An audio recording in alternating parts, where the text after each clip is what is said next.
Primeiramente, eu queria agradecer aqui vocês todos os presentes, né? Hoje a gente está realizando uma atividade programada para fazer vinculada à exposição dos goleiros do Vale, e eu queria agradecer o Beto, né, que, pelo espaço aqui, pela intermediação, né, o Vinícius também, que gentilmente deixou a gente fazer barulho na biblioteca, né? E também, né, o pessoal da Unifunvic, né, o pró-reitor, a Patrícia, né, e todo esse pessoal que viabilizou o nosso encontro aqui, né? Acho que é importante a gente agradecer e é importante a gente frisar, né, quem nos apoia. Um outro agradecimento, né, eu queria fazer em nome do Instituto Sport Vale pela oportunidade também, né, por tudo que ele vem nos proporcionando em termos do esporte da região, né? Uma das ideias que a gente criou e que está desenvolvendo e que está acontecendo coisas muito interessantes, muito bacanas.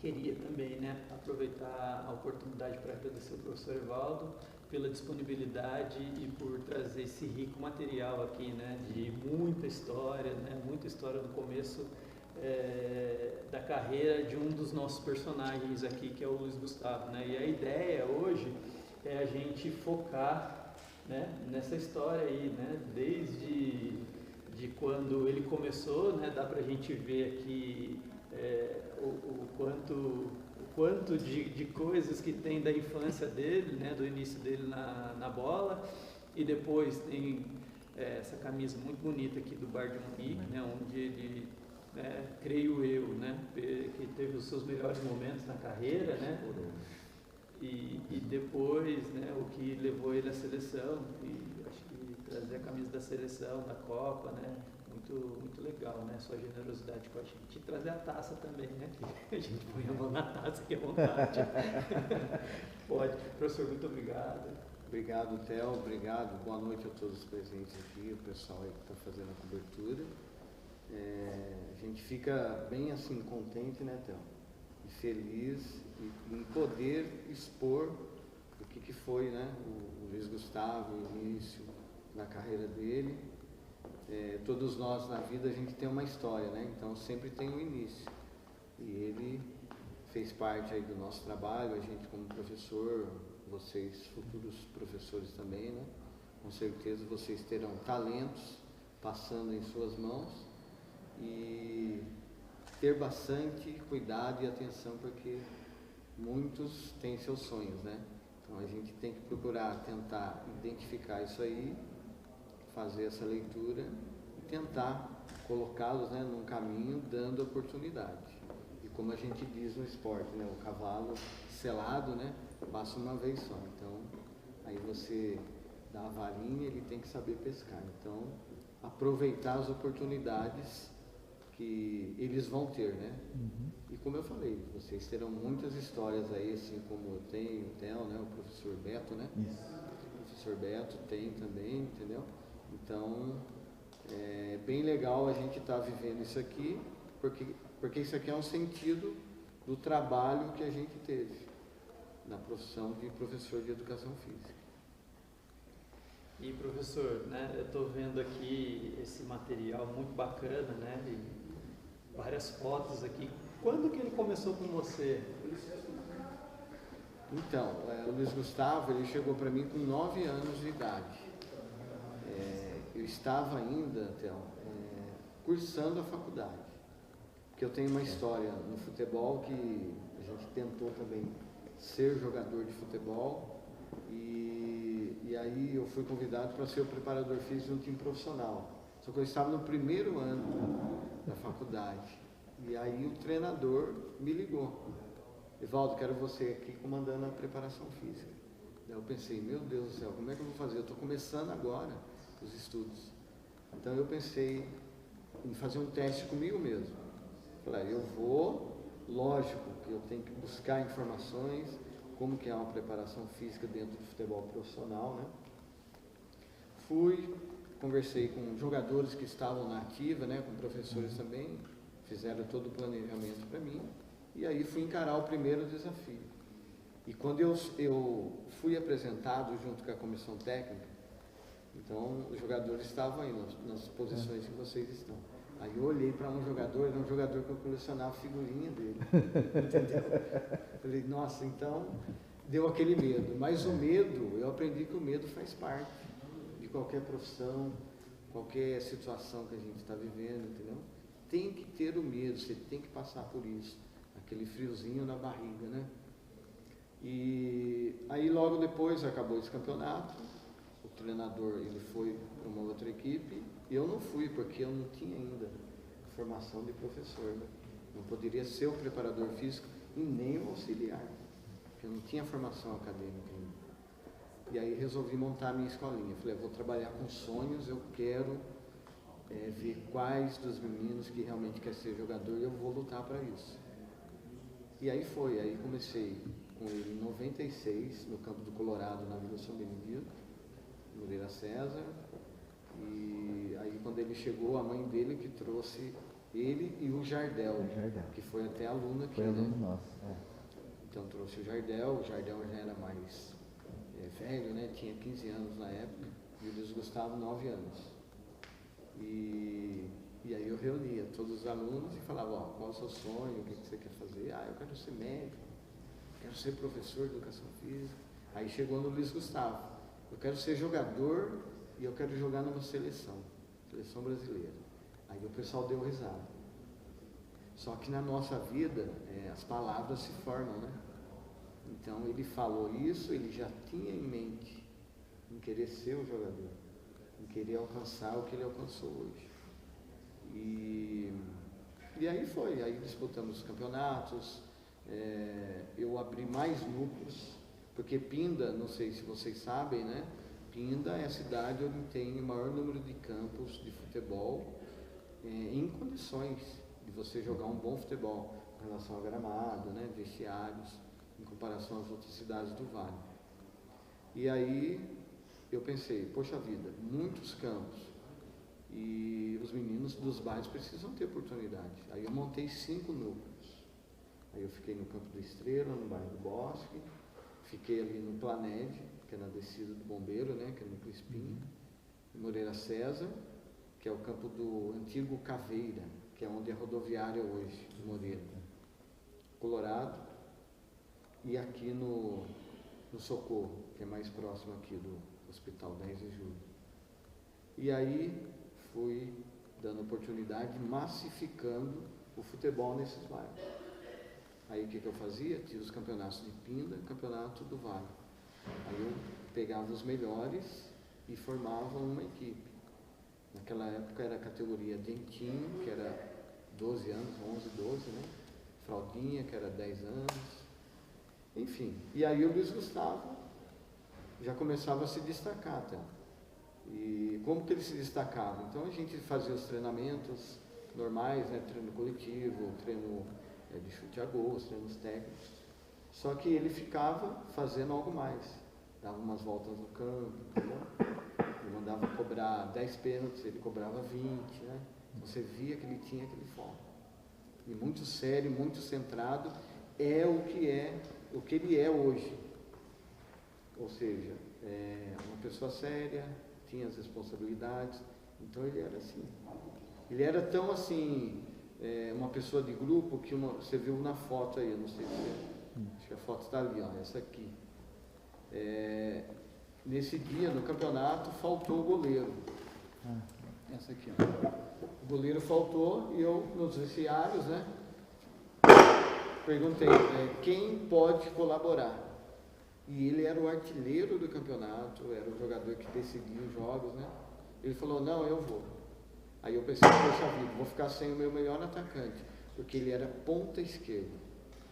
Eu utilizava os meus times, ponta direita, futebol antigo, ponta direita, centroavante, meia esquerda, meia direita, um volante, entendeu?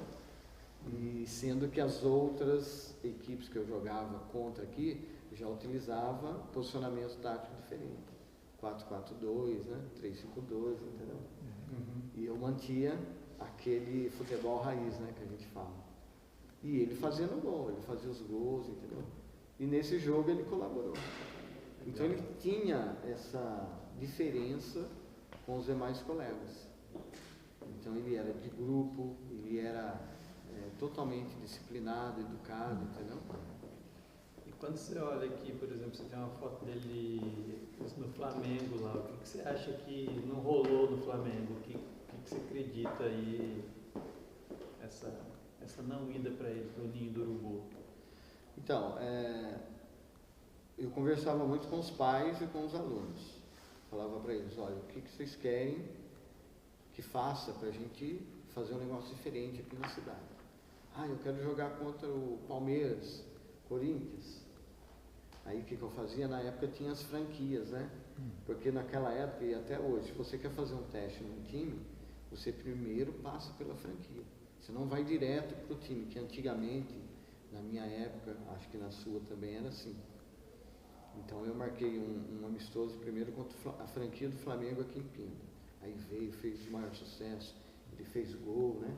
Aí o Flamengo foi fazer um amistoso. Essa franquia foi fazer um amistoso em Resende. E aí separou o Luiz Gustavo, esse outro garoto aqui, ó, que era o goleiro, e mais 2 meninos do Sub-12. Aí foi, jogou bem, fez 3 gols nessa partida. Aí ficamos na expectativa, né? Poxa vida, vai chamar ele. Mas não chamou. O treinador da franquia mesmo não viu uma maneira que o Luiz Gustavo poderia se tornar útil ao Flamengo, a base do Flamengo. Entendi. Então, para você ver como o futebol é o tiro no escuro que a gente fala, né? Eu tinha tantos jogadores que tinham até mais habilidade que ele que eu pensei, esse vai virar. Não virou. Entendeu? Então, depois a gente vendo, a gente vai conversar da trajetória dele.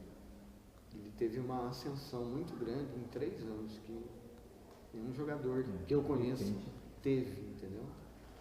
Às vezes você pega também, talvez seja o momento de um ápice mesmo, que o próprio desenvolvimento dele ali dentro da modalidade acontece, né? Por exemplo, você diz que ele foi sempre muito focado, sempre muito dedicado, e chega em determinado momento, o desenvolvimento chega, né? Eu acho que eu acredito muito nisso, né? E Evaldo, pensando assim, né? Por que do Alagoas, né? Por que de Alagoas? Qual que foi a história por trás dessa ida dele para Alagoas? Então, o time do CRB de Alagoas e do Corinthians são 2 irmãos que são presidentes, que é a família Feijó. João Feijó e o outro eu não me lembro. João Feijó era presidente do Corinthians alagoano, o mesmo time que revelou o Deco. Já ouviram falar do Deco? Jogou no Barcelona, né?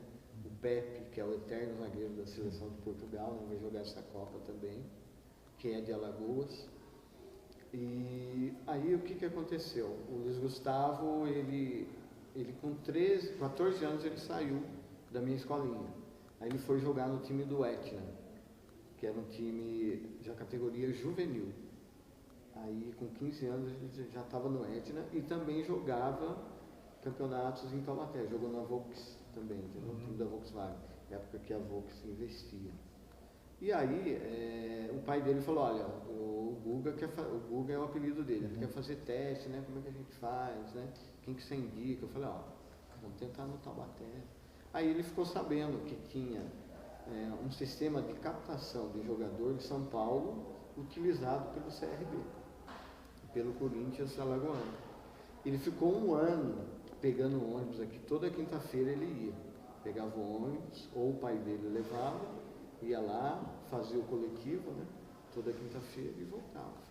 Então ele ficou 1 ano fazendo um teste, sendo observado, né, pelos treinadores lá do CRB.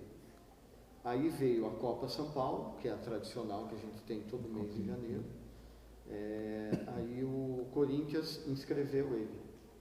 Tem um garoto, né? Já começou a jogar de médio volante, porque comigo ele começou como ponta esquerda. Às vezes eu aproveitava ele na ala esquerda, que ele tinha chute forte, já estava bem, assim, deu aquela estirada, né? O estirão dele veio muito cedo para ele. E aí disputou a Copa São Paulo e foi bem. Aí o que o pessoal fez? Já levou ele para Alagoas. Aí ele jogou a base do campeonato alagoano pelo Corinthians. Aí ele foi emprestado para o Metropolitano. Aí foi os times pequenos de Alagoas. Ele jogou em 5 times lá. Aí o que aconteceu?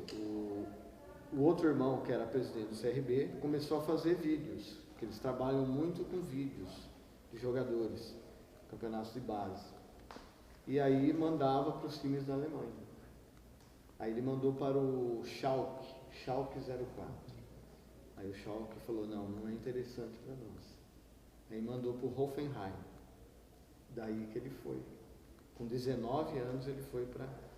desbravou a Europa, né? E é uma coisa do futebol moderno mesmo, né? O pessoal, ele no primeiro momento seduz com o vídeo, mas depois vai monitorar o menino, fica acompanhando e aí vem de fato a contratação. E falando um pouquinho, né, antes da gente falar de seleção brasileira, vamos falar um pouquinho do período dele no Bayern ali, né? Que eu acho que foi o principal momento dele, né? Não foi o Bayern que levou ele à seleção, né? As atuações do Wolfsburg levou ele para a seleção, mas o Bayern foi o coroamento de uma carreira, né? Então, ele foi com 19 anos para a Alemanha, aí jogou no Hoffenheim, então ele veio o período da ascensão dele. Ele jogou a segunda divisão emprestado pelo Corinthians, de Alagoas. Aí foi campeão do primeiro turno e campeão do acesso. Aí subiu com o Hoffenheim. E logo no primeiro ano do Hoffenheim, eles foram campeão do primeiro turno. Que é aquela, igual o Campeonato Brasileiro, você tem aquela virada. Primeiro joga, você pega o Bayern na sua casa, segundo turno você vai pegar ele fora, né? Então ele foi campeão do primeiro turno. E nisso o Bayern já começou a olhar ele de outra maneira. E aí com 22 anos, para 23 anos, ele foi contratado pelo Bayern de Munique. Então ele chegou com 19, teve toda essa trajetória, né? Ele foi junto com o Carlos Eduardo, né? Ele pegou também uma época boa do Hoffenheim. O Hoffenheim tinha o Dembaba, que é o atacante nigeriano, né? Dembaba, aí Luiz Gustavo, veio o Carlos Eduardo do Grêmio, que estava também despontando, jovem jogador, né? E aí o Hoffenheim ganhando de todo mundo, ganhou até do Bayern, entendeu? Aí foi quando ele foi contratado por um dos 5 maiores clubes mais ricos, né, da Europa, que é o Bayern de Munique. Aí já mudou, aí já vem outro nível, porque ele está num time grande da Europa, onde iria disputar a Champions e também, com certeza, ganhar os títulos. Foi como ele ganhou a tríplice coroa, né? Foi campeão da Copa da Alemanha, campeão alemão, né? Mas aí a trajetória dele, a chegada dele no Hoffenheim e depois ele surpreendentemente surge na seleção, né? E a seleção não ajudou ele a alavancar para o Bayern? O que você acha? Foi assim, então, ele foi para o Bayern, aí chegou o Pepe Guardiola, que ele tinha acabado de sair do Barcelona. Ele chegou porque o Rummenigge, né? Rummenigge, o craque da Alemanha antigamente, ele tinha carta branca para contratar. Então, o Luiz Gustavo despontando, e aí ele fez mais algumas contratações. Ele já tinha o Robin no elenco, né? E aí trouxe o Pepe Guardiola. Bom, vamos fazer o Bayern como se fosse o Barcelona. Contratou o filho do Mazinho, esqueci o nome, acho que era o Rafinha, jogou até no Barcelona. Só que aí o Pepe, né, já tinha o Van Bommel, que era o outro volante, um espanhol. Só que ele iria ser dispensado. Ele trouxe o Luiz Gustavo, o Rummenigge trouxe o Luiz Gustavo para suprir essa saída do Van Bommel. Só que o Pepe Guardiola tinha outro jogador para trazer. Não que ele não tenha gostado do Luiz Gustavo, né? Só que nisso o Luiz Gustavo ganhando os títulos, aí veio o Mano Menezes, outra era da seleção, que o Brasil tinha acabado de disputar a Copa da África, né? Foi em 2010, me parece. E aí começou outra fase na seleção. E aí o Mano fez a primeira convocação. Como o Luiz Gustavo estava saindo e estava na reserva do Bayern, ele tinha que jogar. Aí ele foi para o Wolfsburg. Entendeu? Então o Bayern, esse título que ele conquistou, foi a escada para ele ser visto de uma outra maneira, né? Mano Menezes, depois teve o Dunga, né? Então... E aí ele se firma na seleção, né? Aí foi um período ali até a Copa de 2014, ele vem trocando os técnicos e ele vem se mantendo, né? Com boas atuações e mantendo firme na seleção. Sim, se a gente lembrar, né?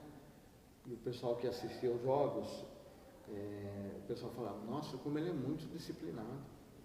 Ele rouba a bola, passa e fica ali. Cão de guarda. Jogava para o Oscar, resolver, o Hulk, né, que jogava naquela época também, o William, ex-Corinthians. E aí essa disciplina dele foi sendo assim chamativa tanto para a imprensa como para comentaristas, né, das grandes redes aí de TV. Então, esse fator positivo dele foi muito importante. Desempenhar a função que o técnico estabelecia, né, para que os outros aparecessem, porque tem muitos treinadores que passaram pela seleção, fizeram esquemas para quem jogar, para o Neymar jogar. Neymar, né, jogar mais à frente, jogar tranquilo, roubou a bola, joga nele, né, criação de jogadas, entendeu? Tinha uma dependência, né? Até pouco tempo, né? Sim, sempre agora já tem. Para essa Copa talvez tenha outros elementos ali. Uhum. Aí pensando também na sequência da carreira dele, né? E a gente finalizar o bate-papo alegre do Beto. tem as coisas lá da faculdade para resolver com os alunos, mas aí para a gente pensar aqui, nesse período da seleção, né, e veio a Copa do Mundo, a gente sabe já tudo que aconteceu na Copa 2014, e depois ele ainda, né, ele é um dos lembrados, né, convocados por outros técnicos, né, ou seja, ele ainda era um preterido da seleção, aliás, preterido não, ele era um dos escolhidos para as convocações, né, até que em determinado momento ele pede dispensa, se machuca, né, e o que talvez, né, nesse sentido tenha ocorrido com a carreira dele? Será que tirou um pouquinho o foco, né? Porque ele sai do futebol alemão e pega um outro mercado também, adaptação de um outro mercado, né? Que é o mercado francês, um outro estilo, um outro time também, né? Que embora seja um grande também, eu considero que seja um grande, o Olympique, né? Que ele vai ali. E ele dá sequência na carreira, né? Mas aí com pouco espaço na seleção, né? Devido às lesões, tudo. E um final de carreira ali dentro da seleção, né? Sim. Então, ele teve, após a Copa do Mundo, né? Pós-Copa, aí teve aquele trauma, né? Daquela derrota para a Alemanha. E aí chegou o momento de fazer uma nova seleção. Chamar novos jogadores, um novo grupo, né?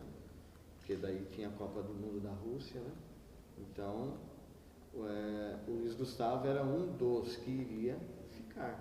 Lógico que dependeria muito, né, de vários fatores. Aí começou a surgir o Casemiro, que já estava na Europa também, né? E outros jogadores da posição dele. Ele teve o problema da contusão dele, pediu dispensa e o Brasil ia disputar a Copa América. Entendeu? Então ele pediu a dispensa, e isso foi um dos fatores também que ele mesmo avalia que prejudicou um pouquinho a sequência dele na seleção. E aí você dá oportunidade para outros jogadores mais jovens, Casemiro muito bem fisicamente, né? Alto nível total ali, jogando também na Europa. E aí o Casemiro supriu, né, aquilo que o Luiz Gustavo fazia. E aí foi para o Olympique de Marseille, se deu bem lá, né, não conseguiu ser campeão francês. Depois o Olympique foi para a Turquia, no Fenerbahçe, né, da Turquia. Que já é um outro grande time europeu, né? Isso, e grandes jogadores também, porque o campeonato turco, com jogadores basicamente de todas as seleções, né? e agora está no Al Nassr, né, da Arábia. Então, praticamente fim de carreira, 35 anos, foi muito cotado para vir para o Botafogo, para o Flamengo e para o Corinthians. Fizeram as propostas para ele, né? Mas ele preferiu ficar um pouquinho ainda lá, agora está no Oriente Médio, né? Porque são, em termos futebolísticos, talvez são mercados menores. Mas em termos econômicos, financeiros, são mercados que vale a pena o cara continuar lá e ficar nesses mercados aí. Mas, professor, alguma consideração, alguma coisa que a gente não falou e você queria comentar? Então, basicamente essa história dele, né? Fazendo esse resumo, um garoto que começou determinado, né, como eu falei para vocês que estão aqui, procurem detectar isso aí, né, no aluno, ou seja, para o futebol, para o esporte ou qualquer outra profissão, né, já que a gente trabalha com início, né, iniciação esportiva também, vocês irão trabalhar, e é importante deixá-los, né, à vontade e sentir que o garoto, né, tem que fazer também tudo com amor, como nós fazemos, nós professores, tá? Se a gente fizer com amor, a gente consegue o sucesso. E tentar passar isso para o seu aluno, seja ele educação física escolar, né, atividade esportiva competitiva, então isso aí é importante. E uma coisa também que eu observei, né, uma vez eu fiz um curso com um professor aí, a gente percebeu também a diferença que é feito em trabalhos em alguns países, na qual o Luiz Gustavo também me falou sobre isso. A gente pega lá Cuba, uma ilhazinha, mas é referência na medicina, referência no esporte, né? Você vê as Olimpíadas aí, muitos atletas chegando em primeiro, quadro de medalhas, né, ganho de países em extensão bem maior que Cuba. Por que isso? Porque Cuba ele tem aquele programa que ele detecta o talento dentro das escolas públicas.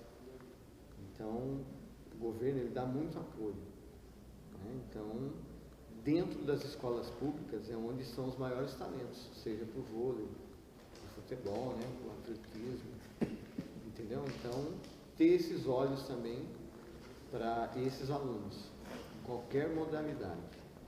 A prova disso é o sucesso, né, da ilhazinha lá, né, de Cuba, que tem esse sucesso na maioria das modalidades. Legal, professor. Eu queria mais uma vez agradecê-los aí pela presença, né, e participação também.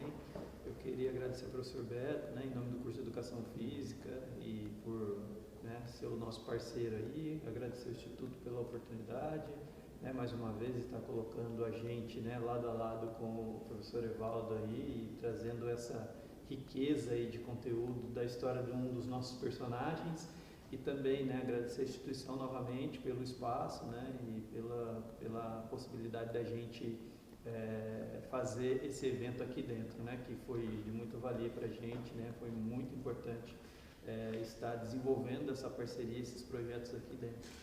Gente, legal. Muito obrigado, valeu e muito até uma próxima. Parabéns, valeu, muito bom.